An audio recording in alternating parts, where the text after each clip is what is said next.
Let's see here. Live stream. Okay.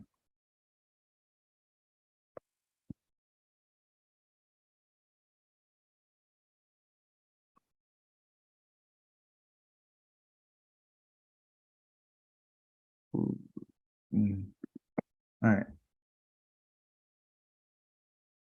Where are we? Right here. Let me go. All right. Numbers. Oh, what is this? Okay. All right. I think on Yom Shalishi, we looked at Psalms 106, but tonight I think I want to touch on 103 right quick. All right. Let me share. All right. Anthony and Fanta, praise the mighty Yah. Yeah. Yeah. That's a better question, Kawika. That's hecka funny. Like, yeah, why not? Praise the mighty Yah. Why not us? I think sometimes we've been taught by Christians, our Christian backgrounds, like, you shouldn't boast on anything. You shouldn't boast. And the fact of the matter is, I don't think it's really boasting. I think it's like really knowing who you are.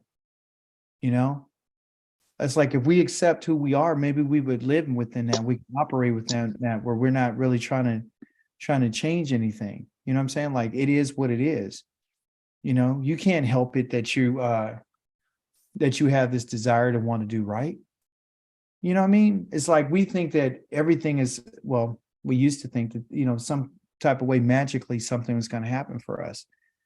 But it's not really that. It's really the doers. We have to do something. And we're going to find that in our Torah. Like, we see this idea of Caleb and Yehoshua, how they were able to, in spite of the people that were around them, that they went out with, they were able to be different. Okay, so let me bring that up right quick. Okay. So let's start right here. We're in the book of Numbers in our Torah portion. I think I'm still in chapter number 13. See, am I in 103? Yeah, 13. So earlier this week we talked about their names and their characters, but now let's talk about when they came back, because you guys have read your Torah portion. So let's just begin on verse number 25. It says, 40 days later, they returned from their reconnoitering the land, meaning they're spying out the land and searching it out, and went Moshe and Aharon and the entire community of the people of Israel at Kadesh in the Paran Desert, where they brought back word to them and to the entire community, and they showed them the fruit of the land.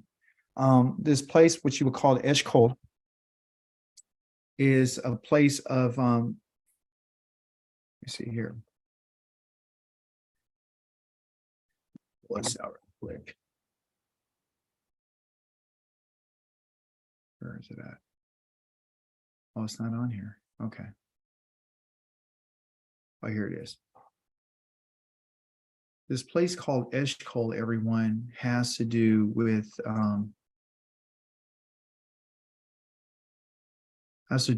place called Cluster. Okay. His name Eshkol is a name of one of the friends of Abraham. Okay, it's one of his friends. Okay, and his name is Eshkol. He was the brother of one of the people that Aharon. When I say Aharon, Abraham went to war with when Lot got taken. You can go back and look at this in Genesis chapter number 14. They usually name lands after people. That was his land, and so this was the land of Cluster. Okay. And generally in our Hebrew, you would see those little 3 dots like this. That's a little cluster. Okay. Usually see that in our Hebrew language as a vowel point called a cluster. They name it a sagol, but all the sagol is just a cluster of little, and it looks like a grapevine, 3 little grapes. Okay. So this in particular place was very fruitful. And the fruit was so large that they had to bring it back between two men. They put it on a pole. That's how large this was. And so when they brought this back to Aaron and Moshe and the whole entire community of Israel, they told them this. They said, we entered the land where you sent us, and it indeed flows with milk and honey. Okay. Somebody tell me what it means by milk and honey. Is it just they had gallons of milk and jars of honey? I think it means fruitful and Mhm. plentiful. Yes. We get the idea of milk from saying that, this comes literally from the cattle. Okay. So the cattle are the ones who are going to provide the milk. So the land has a lot of, grains and stuff like that, a lot of grass that they can eat, a lot of opportunity. And the honey is from the actual dates or the trees that they had. So there is some honey there. But also too, they brought out the pomegranates and the figs and the grapes. And so this is something that the Most High has intended for us to go to. And this land is very special. And it says, however, the people living in the land are fierce. Remember, he asked him, when you go to the land, I want you to go check out what kind of people they are. I want you to tell me whether or not they're in camps. I want to see if they're just in tents, or are there fortified cities? Are there walls, or what is it? And so they come back and say, yeah, the people are fierce. The cities are fortified, so they're not in a camp formation, and they're very large. Okay. And so we saw the Anakim there, which are these giants, which are basically men who are of great stature. And so the Amalekites, they live there too, right? They live in the area of the Negev. The Negev is the south. And then he starts talking about the different people who are there, which we already know who those people are: the Kitti, the Yevusi, the Imri. They live in the hills, which is interesting because a lot of their fighting is going to have to happen on these hills. Okay. And it says the Ka'anani also lives by the sea alongside the Yarden. So we see that, there's waters there, there's rivers there.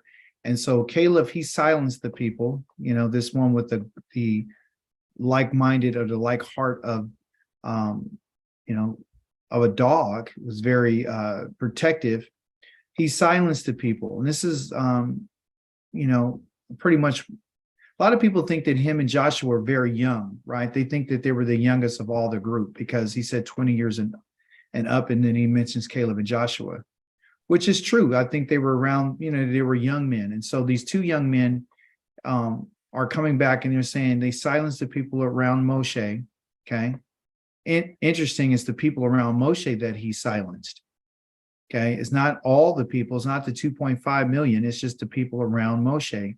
And he said, we ought to go up immediately and take possession of it, which is the land, because there is no question that we can conquer it. And so he was very bold, and he was very courageous about his move that he wanted to take. There was no question about let's wait a minute, let's think about it. None of that. He's like, I want to go. Let's go now. We could take it. And so, but the men who had gone with him said, we can't attack those people, okay, because they're stronger than we are. So let me ask you a question. What's the problem with that statement? Yahweh had already said he was giving them the land. So what's the problem? Yeah. So and so who asked Moshe, or who told Moshe to send these spies? Was this Moshe's idea, or was it their idea? Whose idea was it to send these people? It was Yah. It was Yah's idea. Okay. So what he wanted them to see is he wanted them to see the fortified cities. He wanted to see that they were walled. He wanted to see how great they were. He wanted them to see the fierceness of the people. He wanted them to see these things. So he's the one who sent them there. But there's another problem, because they said we can't attack those people because they're stronger than we are, right?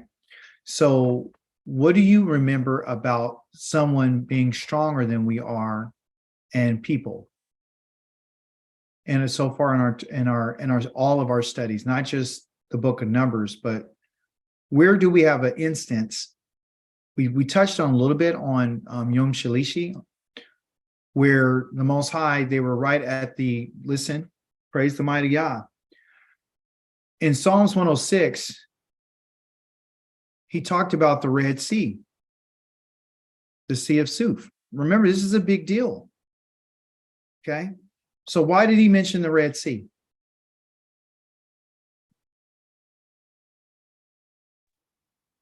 My thinking is that the Red Sea, they thought all was lost because Pharaoh was following them and there was no way out. But look at the miracle Yahweh did. He opened up the Red Sea and showed his power. Yes, he showed his power by opening the Red Sea, but he brought them to that place in order for them to be blocked in. So he can get Pharaoh to be excited and say, oh, they're blocked in. They don't have anywhere. They have no way out. They can't get out. So they're cornered. So now we got them. So it wasn't just about opening the sea, right? The Most High is making reference to the sea, the Red Sea, because that's where he destroys Israel's enemies, okay, which or the Egyptian army. So this statement, we can't attack those people because they're stronger than we are, is a slap in Yah's face. Okay. And because they said we can't attack those people, because Yah had killed a whole entire army for them. Remember, he killed Pharaoh's army, every last one of them. And we read in a few days ago that he said there was none that was left. There was no one left after he destroyed them right in front of them. And they rejoiced. But this is what they forgot. They didn't just forget the Red Sea and what he did. They forgot what Yah did. Okay. He destroyed the army. Yah at that time, and I want us to always remember this as his people, he's letting us know that that's my salvation. Okay. My salvation wasn't when I killed the firstborn for you. That wasn't my salvation. Okay. All right. So let's verify that what Yah's salvation is, so you and I can understand what salvation really is. So we're going to go back to, and we're going to come back to this in a second. I really want us to understand what Yah is showing us through the Torah. So in the book of Exodus, chapter number 14, because that's where they were complaining. And do you remember what we said on Yom Shalishi, where they were all messed up? And he said, Moshe said to them, verse number 13, stop being so what? Stop being so fearful. Stop being so fearful. Remain steady and you will see what? You're going to see how Yahweh is going to save you. Okay. How he's going to deliver you. Okay. That's Yah's salvation. This is Yah's salvation. It's being delivered from your enemies. So I'm going to show you how Yahweh is going to save you. If we look in the Hebrew, it talks about Yasha, right? How he's going to save you. For he will do it. Today you will look, you have seen the Egyptians, but you will never see them again. That's Yah's salvation. Okay. That's what he's talking about. You're going to see his salvation today. Right.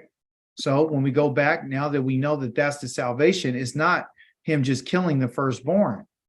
That was Yah's judgment on the gods. Right. So here he brings us and he says in Numbers 13, when they started saying what they were saying, where we are, going to 28. Excuse me, wanted to take possession and conquer. No, look, 31.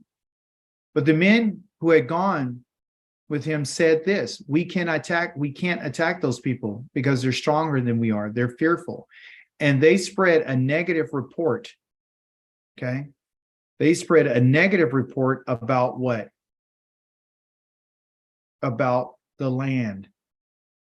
Okay. Now, I want you to understand that what we're talking about here is Yah's salvation. That's what we're talking about. And Yah's, okay, so Yah's salvation is to bring us where?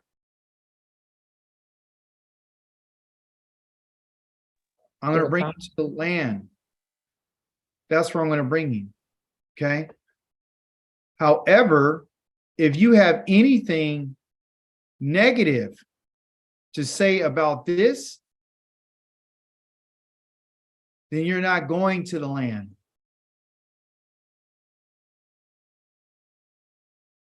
Because if you think about it, the Most High is not asking you and I to read the Torah today because we have a bunch of people that we have to, knock out of the way and go in and conquer anything. He's telling this story because he wants us to understand what's at stake. What's at stake, everyone, is the land. If we spread a negative report about the land, so what did they do? What would you say this is called when they spread a negative report about the land?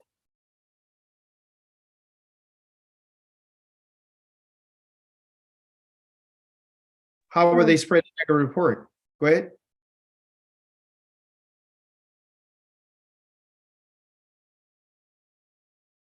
Lied, and they kind of fight the people. They began to tell lies to the people. Okay, when it talks about them begin to spread, listen, they spread a negative report. Well, that's kind of interesting because when we just read, just think about this. This is what the Most High wants us to see. Up here, they came back and said that the land that you sent us to indeed is flowing with milk and honey. And here it is. It has fruits and has this. But the part of the land that they came to talk about that was negative was the ability for them to go and deal with the inhabitants of the land. Okay. So one part of the land, they said, here's the fruit. It's good. You sent us, it flows with milk and honey. Sounds wonderful. But then they tell us something here about how fierce the people are. The people living in the land are fierce.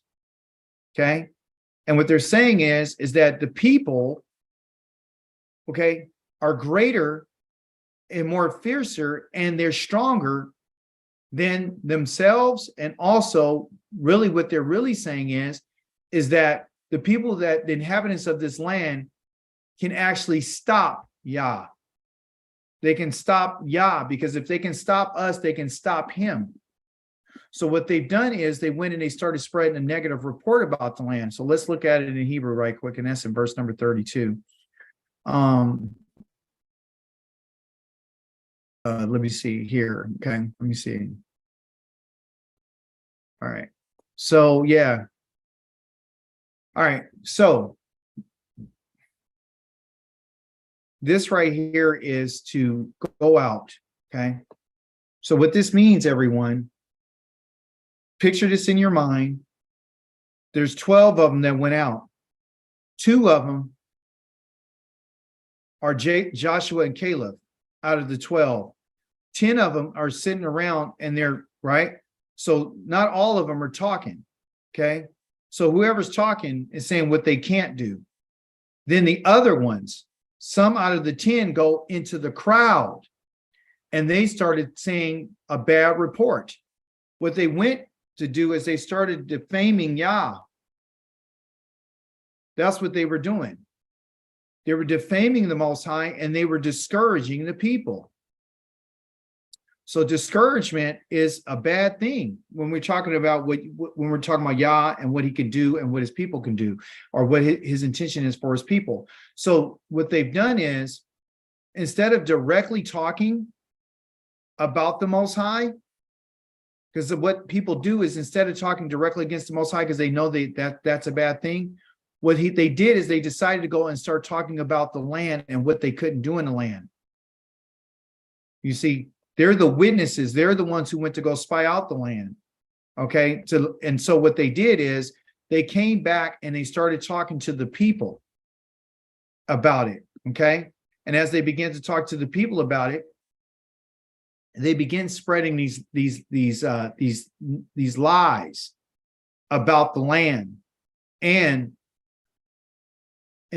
people probably felt like what they were saying was true because they're the eyewitnesses to it. But what we're seeing here is that they were saying, well, there was giants there. We can't take it. We look like grasshoppers, yada, yada, yada. So as Moshe was, being informed, they began to start telling the other people who were there these lies. That's what they did. Okay. So let's get into chapter number 14, because on Shabbat, we're going to go over more chapter number 15 and 14. So in chapter number 14, where are we?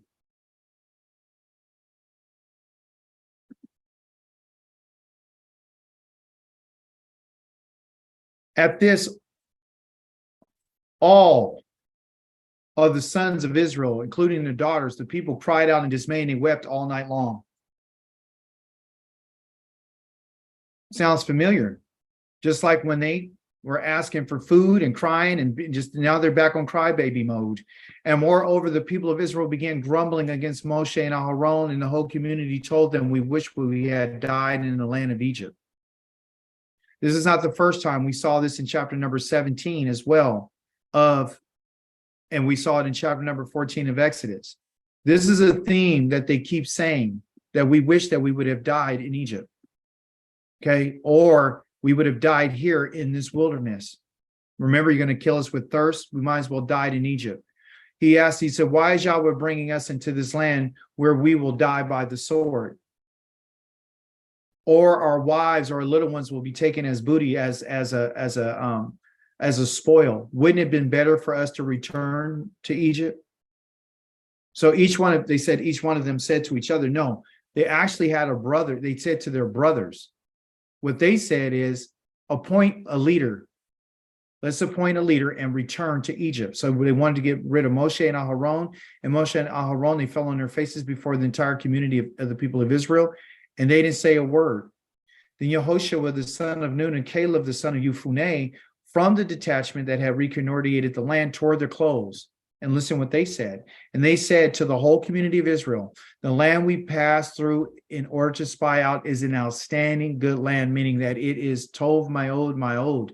It's a really good land. Okay.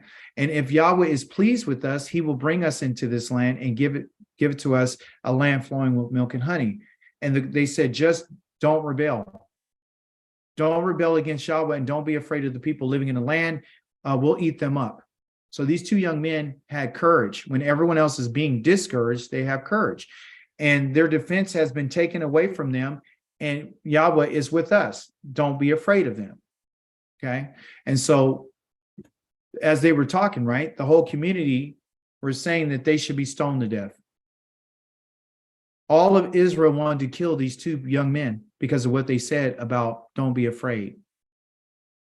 Right? And the glory of Yahweh appeared in the tent of the meeting of the people of Israel. And Yahweh said to Moshe, how much longer is this people going to treat me with contempt? And how much longer will they not trust me, especially considering all the signs I have performed among them?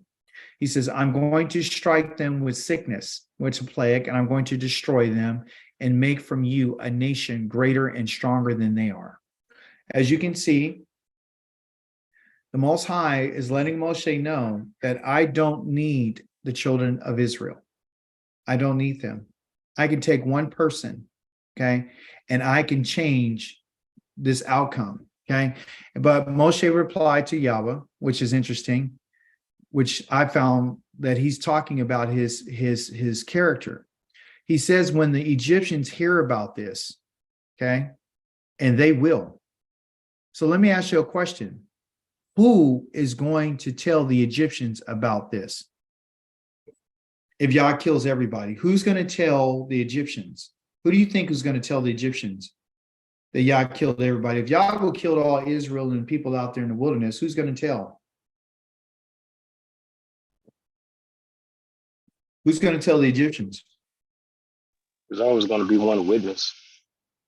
Right. So what we know is, in the Hebrew scriptures, it says that the people that are going to tell the Egyptians are going to be the people of the land. The people in the land are going to be the ones who are going to tell the Egyptians. Okay, so we think that, Israel's out in the wilderness and nobody knows that they're there. That's not true. A lot of people know that Israel's in the desert. They know that they're in the desert. They've heard about Yah destroying the Egyptians. They heard about the plagues. It was all around. Everybody knew this because that was Yahweh's intent, is to make sure everybody knows his name. That's what he told Pharaoh. He said, I've done all this for the sake of you making my name, resound throughout the whole entire earth. I've done this for that purpose. Let me show you where that's at so you can have a reference. Okay. So, and I thought I was going to go to Psalms, but I'm not. Let's go to Exodus. Okay. So if you notice, I keep going between Exodus and Numbers so we can get the full picture, so we can finally understand what Yah's intent is, because that's the goal, is to bring us to understand what he's talking about. So in chapter number 9 of the book of Exodus, this is what the Most High said. Determined by the time he's. All right, let me see.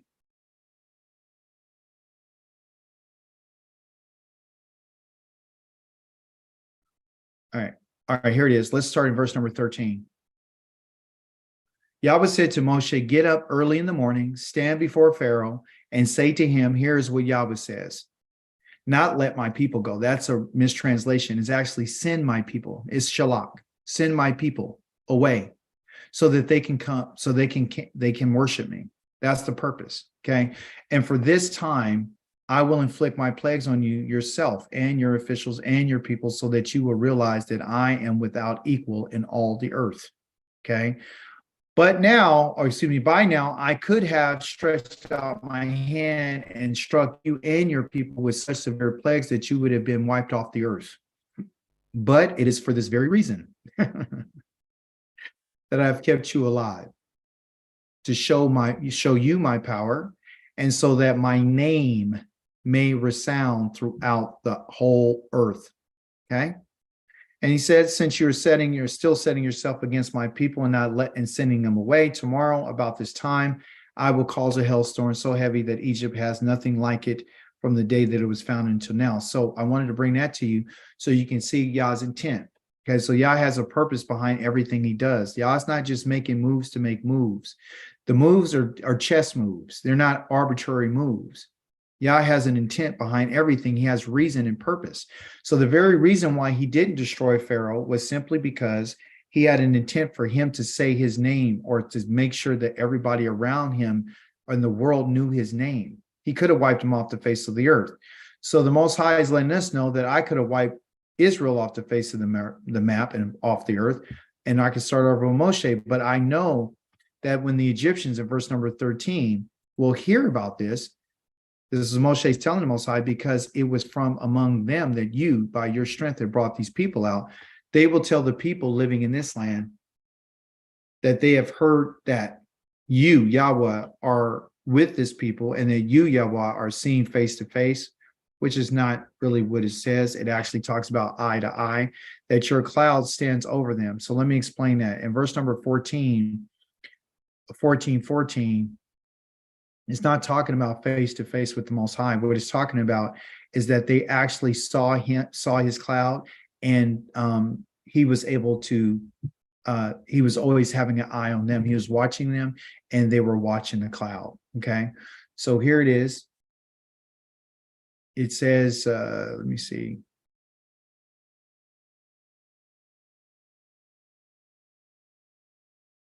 Yeah. See.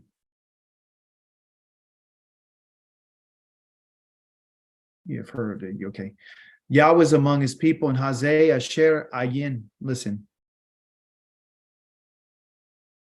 Your ayin is your eye.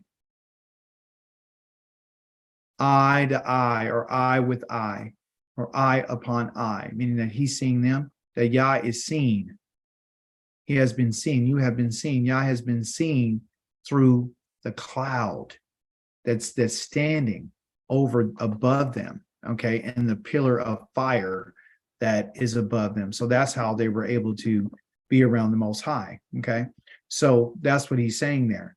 Okay. Because they saw the cloud, but also too, in verse number 15, it says that if you kill this people, this Hazeh, this Ha'am Hazeh, this in particular people, as one man. So when Yah is going to destroy Israel, he would kill them as if they're just one person. So when he looks at Israel, he looks at Israel as one person. He looks at them as one man. All right. Then he says the nations will speak, and they'll hear about it, which you're going to find on Shabbat, that I'm going to show you that the nations have heard about the Most High. They're going to hear about it, the nations in which have heard this about your fame, and your fame is your reputation, which is your shimka, okay, or your report. This here has the word shemaka. Shemaka right there is the shema, which is the shin, the mem, and the ayin, which is shema, which is to hear or to listen, and the ka means your, right? So they've heard about your fame. They've heard about what you've said, and saying that because Yahweh was not able, he was not able to bring these people to this in particular land, then they say that Yah has not, he didn't have the power to bring them into this land. So it would be questioning Yah's power. So this Torah portion is more or less about Yah's reputation, and it's about his power, which Yahweh has sworn this land to which he swore to give to them. And then here's something interesting. Moshe said that the people would say that Yah brought them out there just to slaughter them.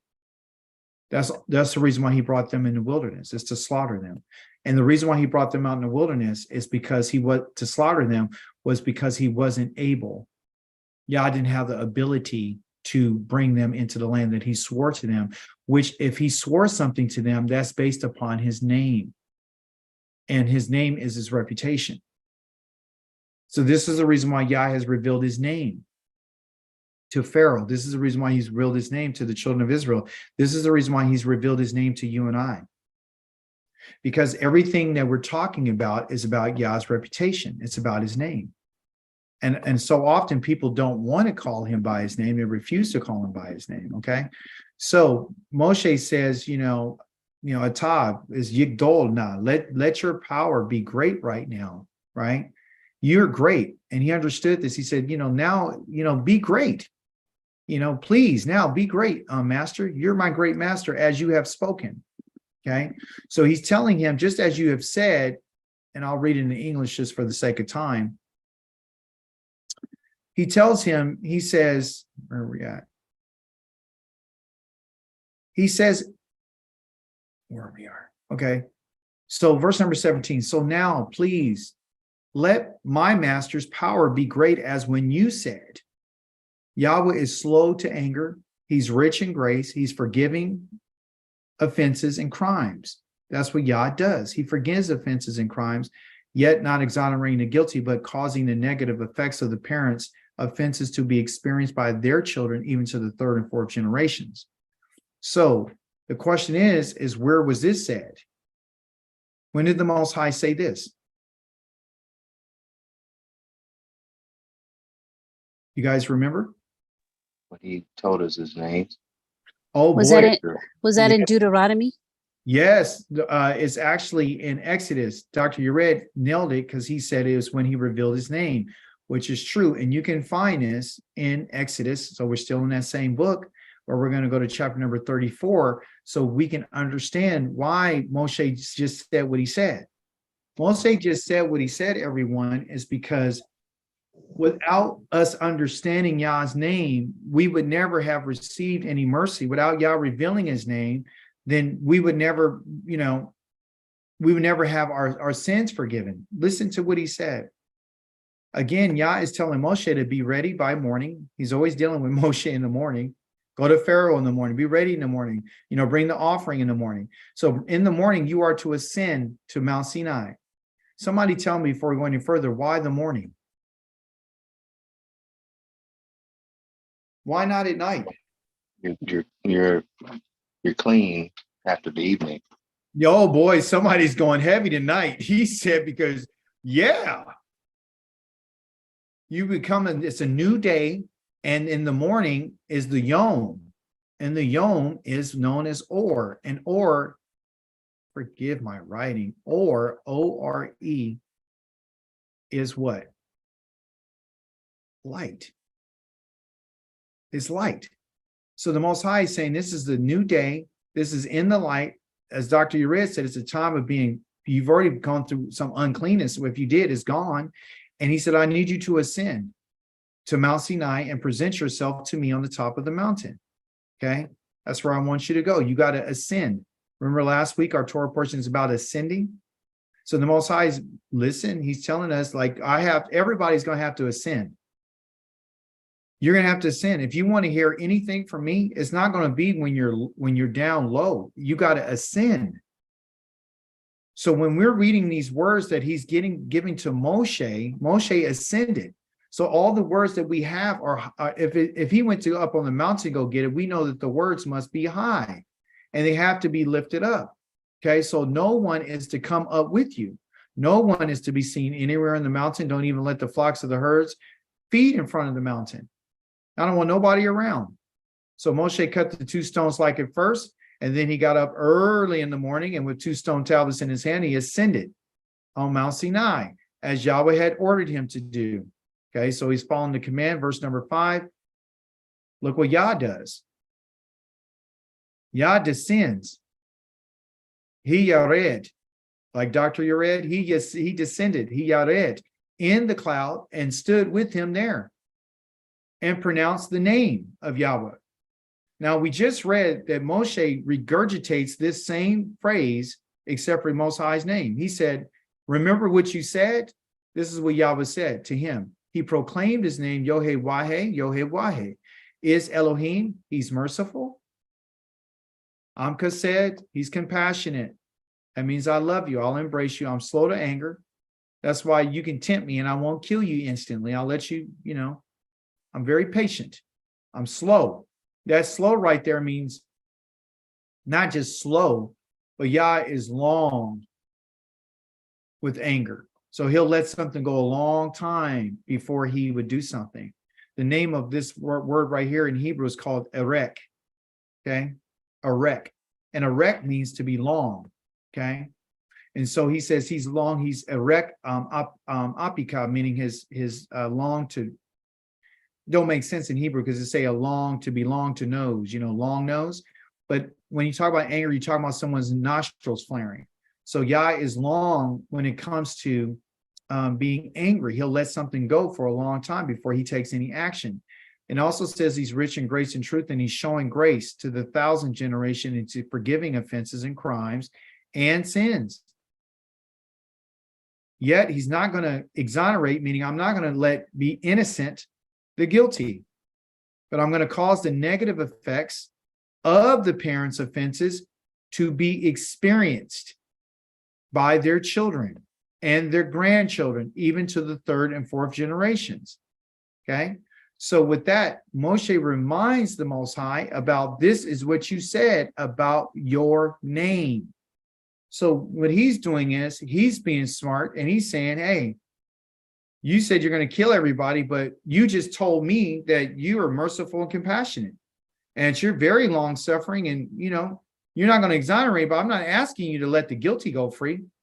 What I'm asking for you to do, I'm asking that you would let the parents' offenses be experienced by their children. So when you go back to our Torah portion, you're going to see that he says in 18, you're slow to anger, you're rich in grace, you're forgiving offenses and crimes, and yet not exonerating the guilty, just like he said in Exodus, but causing negative effects of the parents' offenses to be experienced by their children, even to the 3rd and 4th generation, or even by the 3rd and 4th generation. So listen what he says, please forgive. This word forgive right here is very similar to our word shalach. Okay. Shalach is S-H, come on, A-L-A-C-H. That's shalach. And that means to send. Okay. Away. All right. This word forgive is not with a S-H, but it's with a S. L-A-C-H. Salach. Okay. So one is to send. They both have this idea of sending. One is called Shalach and one is called Selach. So very similar. So what Moshe is asking the Most High to do, as you can see in your Torah portion, he sent them to go find out about the land because he wanted to see what they're going to do. And then here he says, I need you to forgive. I need you to send away the offenses of this people because of your name. All this that he mentioned right here has to do with Yah's name, which is Yah's reputation, which this is what Yah's concerned with. So Moshe is letting us know, thousands of years later, the only thing that Yah's concerned with is his name. Remember, we found that the Most High said that I'm only going to do this because this is who I am. So as he told them this, he said, listen, forgive the offense of this people because that's part of your name, according to the greatness of your grace that you said that's inside of your name, just as you have borne with this people from Egypt until now. We know in Ezekiel chapter number 20, the Most High said he was going to kill them in Egypt. That's part of the narration of Ezekiel chapter number 20. He was going to kill him. Somebody tell me why he was going to kill him in Egypt.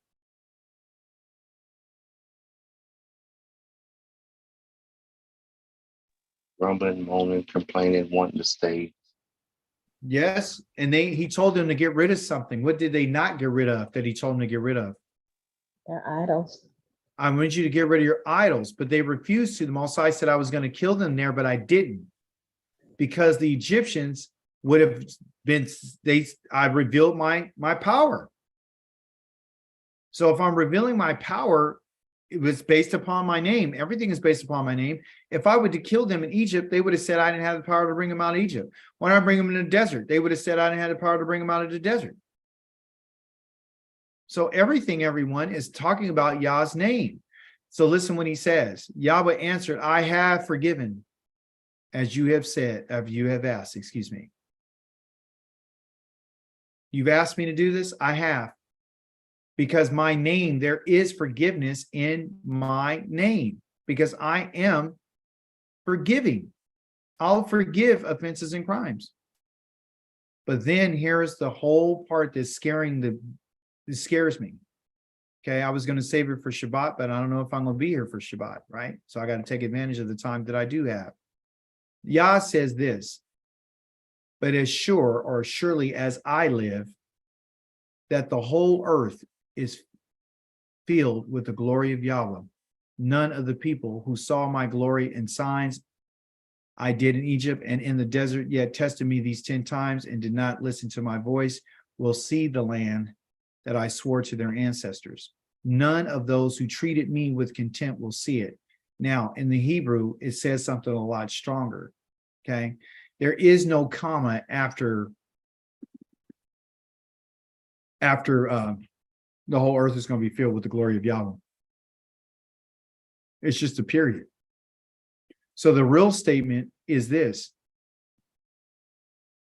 as I live, the whole earth is going to be filled with my glory. So, what does this mean? Okay, what does this really mean? He said, I forgave him. I've forgiven. Remember, first I'm going to wipe everybody out. Now I've forgiven them. But then he says, after he said, I've forgiven them, as you've asked, he says this statement, everyone, but as surely as I live, the whole earth will be, not is filled right now, will be filled with the glory of Yahweh. What does that say? What is he saying? What do you think he's saying? I'll give you a clue. In the book of Isaiah, that statement is said. Okay. Okay, so it's mentioned here. First time it's ever mentioned is here. The second place that it's ever mentioned is in the book of Isaiah. Okay. So in the book of Isaiah, it says this: in the year of the king Uzziah's death, meaning in the strength of Yah, because that's what that king's name means, I saw Yahweh, the master, sitting on a high and lofty throne. The hem of his robe filled the temple. There were seraphim that stood over him. Now, seraphim are those ones who are, does anyone know what a seraphim is? A seraphim is one who is filled with fire. Pen's not working. It's one who's filled with fire. Okay, so these are fiery like creatures. Okay, and each has 6 wings and 2 for covering his face, because he's not looking at Yah. I'll say it again. They can't look at Yah. 2 of their wings are covering his feet. That's a pair of wings covering his feet, and 2 are for flying. And they're crying out to each other. Okay. And I don't like this interpretation right here, or this translation, because you really can't understand what he's saying, because the English is such a nasty language. It's not really doing us any justice. In Isaiah chapter number 6, I'll read it in the Hebrew. So right now we see that these beings are there. In verse number 2, the seraphim, they're Omadim, they're standing above the Mima'al lows. They have 6 wings. They cover their faces, 6 they cover their feet, and 6 2 that they flew with. Verse number 3. And Wakava, they called out Zay to each other. This is what they're saying to each other. Okay. They say Kadosh, Kadosh, Kadosh. Okay. When I read this first, I was just saying Kadosh, Kadosh, Kadosh. Okay. Seems very simple. Kadosh, Kadosh, Kadosh. Right. But after careful study of this in particular word, as it means to be set apart, but also too, this is something that we're going to get into a little bit later in our teachings, what I'm going to teach you guys about, that I'm teaching myself right now. Under the words, they have these little marks, like this Z right here. Okay, that little symbol right there. They have a symbol underneath that one. And then they have a symbol under all 3 of them, like this one right here. So the second one down here on the bottom right, this one right here has another symbol right here. So one is like a little Z, and the other one is this one, and then they have this one. Okay. So I asked myself, what are these? Okay. In the Hebrew, they're called cantillations. Okay, which they're markings for you to be able to make different sounds. So when they're saying Kadosh, Kadosh, Kadosh, they're not saying it like I'm saying it. They're not saying it like Kadosh, Kadosh, Kadosh. They're not saying it like that. Okay. This little Z, I'm just gonna have a little bit of time to show you this. This little Z right here, this under here, this one, the little Z, that one has a sound where it says Kwa Dosh, and it makes it real long. Okay, so it goes Kwa Dosh, and then the next one is different. So it goes Kwa Dosh, and then the next one goes Kwa Dosh, and then the next one is Kwa Dosh. You see? So it's more of not a English speaking creature. It is an angelic being or beings that are giving off a very majestic sound. It's not as simple, Kadosh, Kadosh. I'm downplaying it. Okay, so in the heavens, just wrap your mind around this. Just try to imagine that these beings are not speaking English. They're speaking Hebrew.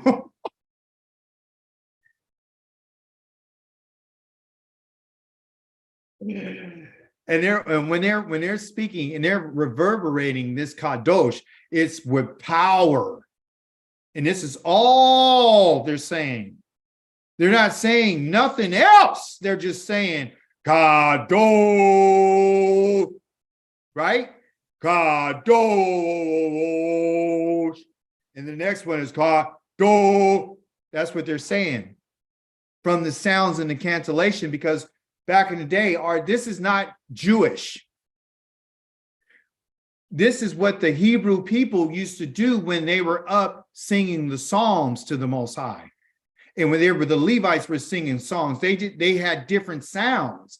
So when you have these different sounds and these different vibrations, it's really electrifying. Okay, just like the shofar, when you're blowing the shofar, it has a piercing sound. It can pierce your soul, not just your mind or your body. It's just your soul. Like you can feel it. It's full of energy. So that's what's being said right here. But here's the best part. When they say this, they say it about Yahweh Zavaoth, and then they say the words that the Most High has said. They say this. They said, Kadosh, Kadosh, Kadosh, Zavaoth, the heavens, Yahweh Zavaoth of heaven's armies. And then they give this statement, Malo Kol Haaretz.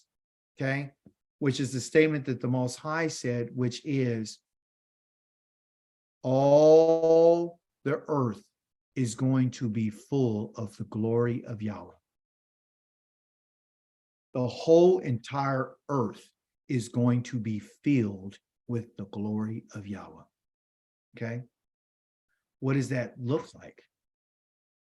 In closing, I have 5 minutes.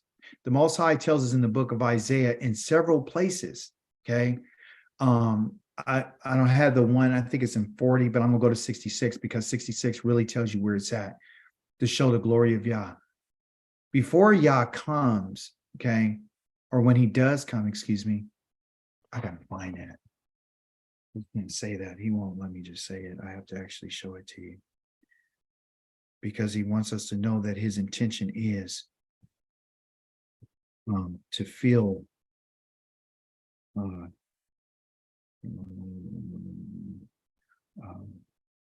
is it? 34, 33, destroy. Women on the heights of the refuge and supply.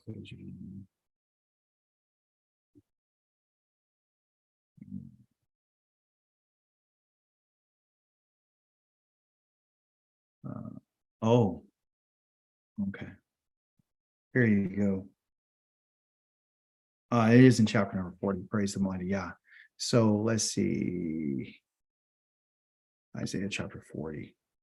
I'm going to take you to two places. Okay, I got 5 minutes, 40.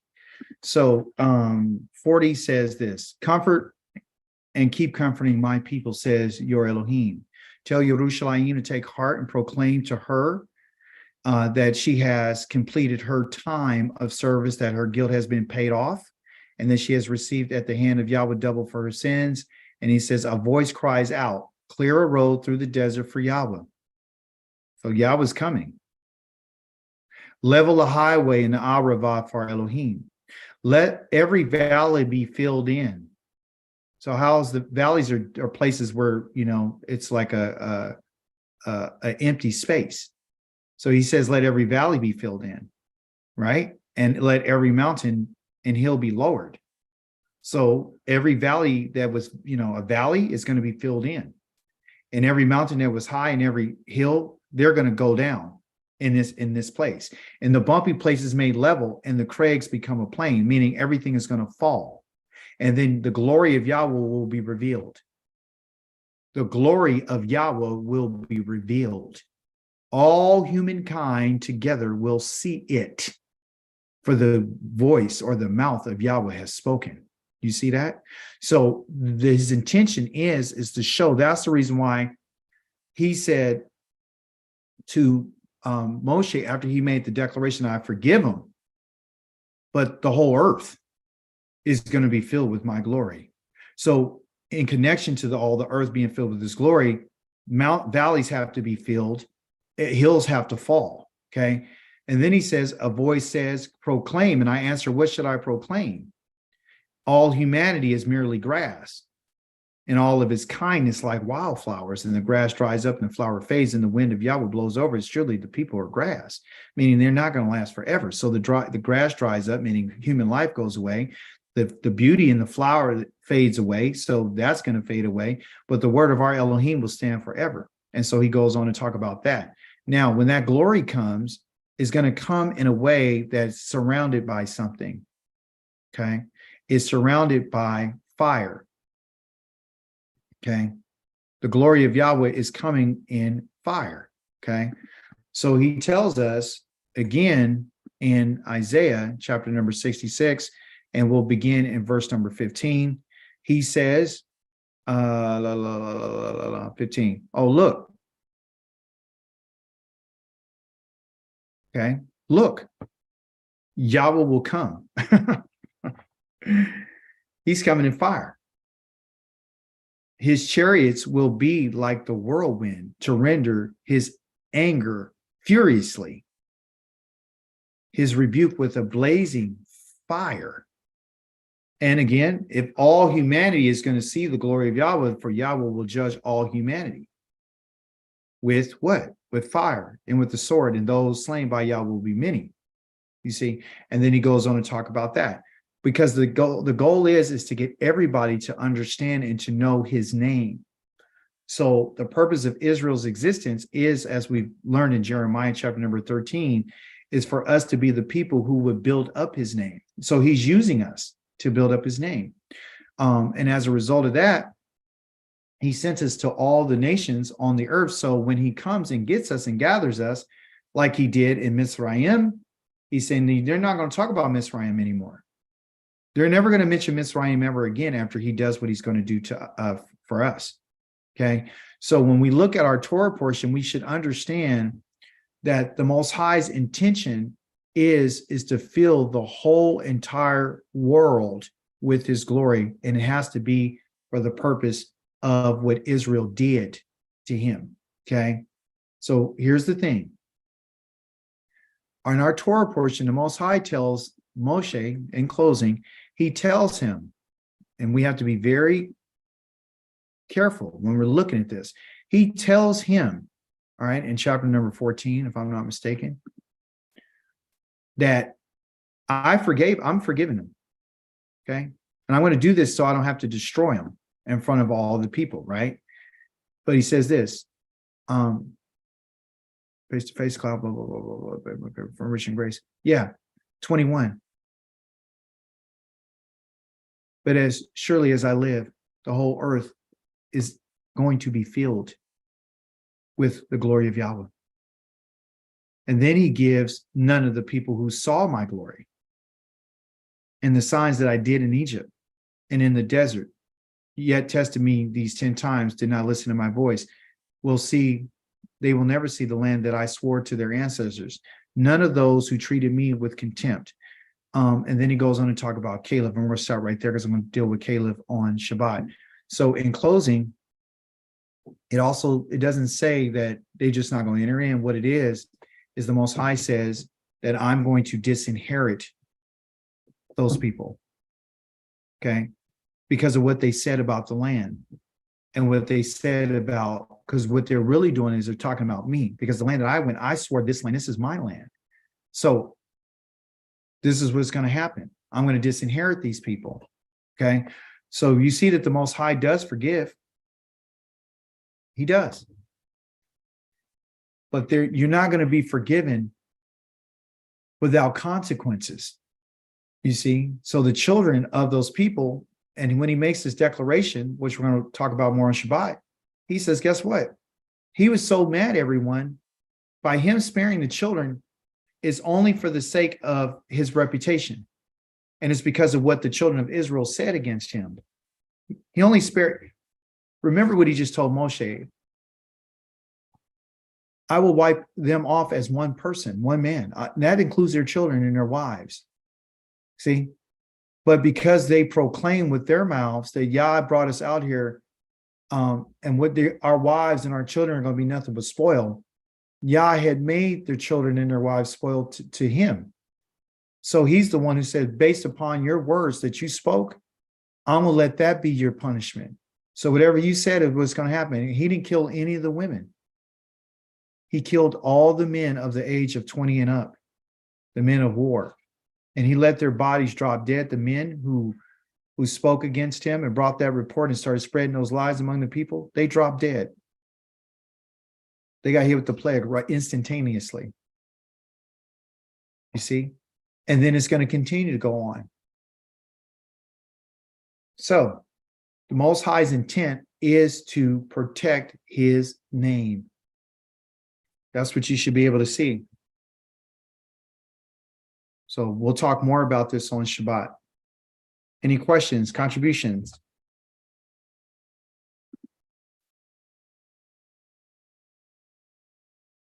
Yes. Hallelujah. Yahweh wants us to keep him in remembrance of. Yes. Isaiah 43:26. Did Moshe did this? Yes, he sure did. He did a Koti. He sure did. Praise be to the living Elohim. I'll see you on Yom Shabbat if Yah's willing. Hallelujah. Hallelujah. Hallelujah. Praise the mighty Yah. Hallelujah.